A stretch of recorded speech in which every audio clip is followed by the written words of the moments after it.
Good evening.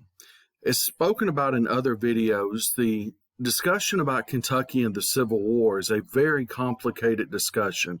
And historians have long tried to find a balance of telling the story in terms of if Kentucky was pro-North or if Kentucky was pro-South. And as mentioned here in the abstract, the answer is both. It really depends on where you place your study, your focus, as to which Kentucky you have. Kentucky was extremely divided, as spoken about before, especially the farming regions of the Pennyroyal, the Jackson Purchase, and the Bluegrass, while the mountainous regions or the hilly regions, such as the Western Kentucky Coalfield, the Knobs, and the Eastern Kentucky Coalfield, which is typically referred to as Appalachia, were very pro-North for the most part. And in her book, Anne Marshall discusses, the title of her book is Creating a Confederate Kentucky, the Lost Cause and the Civil War Memory in a Border State.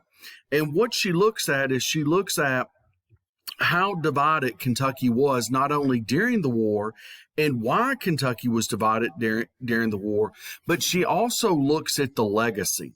And the legacy is something that is really, really important. As someone who has taught Kentucky history for years and has done a lot of research on Kentucky history, I can tell you that the Civil War really did not end in Kentucky in 1865.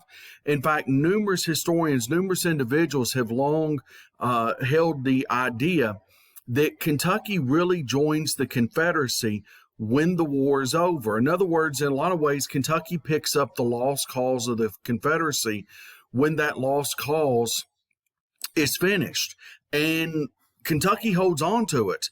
In fact, Hamilton Tapp, as a part of his dissertation that later became a book with James Clotter, in his book Kentucky Decades of Discord, focuses on the 35-year period after the Civil War is over, focusing on all of the feuds, the violence, the lawlessness, the way communities were divided and the way they fought. For example, the Hatfield and McCoy feud, even though it deals with the state of West Virginia as well, comes about as an extension of the Civil War.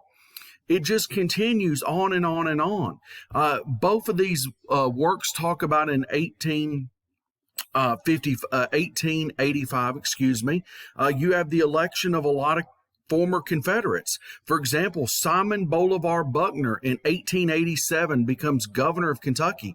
He lost the Battle of Fort Donelson to Grant, and he is going to be the governor of Kentucky along with a whole host of other Confederates that come to the back into power, not only in Kentucky, but in a lot of other states in the late 1800s, and it's going to play a very pivotal role in terms of the establishment of segregation. And it's going to continue on and on and on for a few more decades, unfortunately, until eventually in the 50s where we get the Brown case. To sum all this up, real simply put, is Anne Marshall points out in her book, Kentucky was divided. Not only were they divided, but they held on to their hardcore beliefs for decades. It wasn't something that just happened, that they just stayed with for a short period of time. It affected that current generation and generations to come.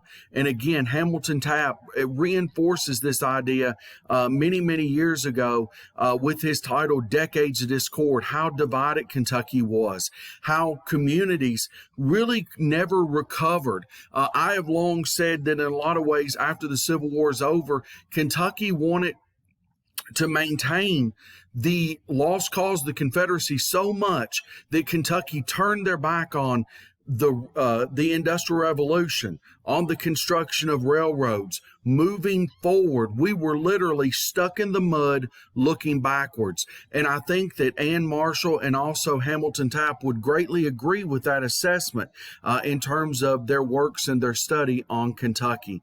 So needless to say, Kentucky, we didn't fight the Civil War for 5 years. We really fought it for 40 years, which is a really sad fact, but true.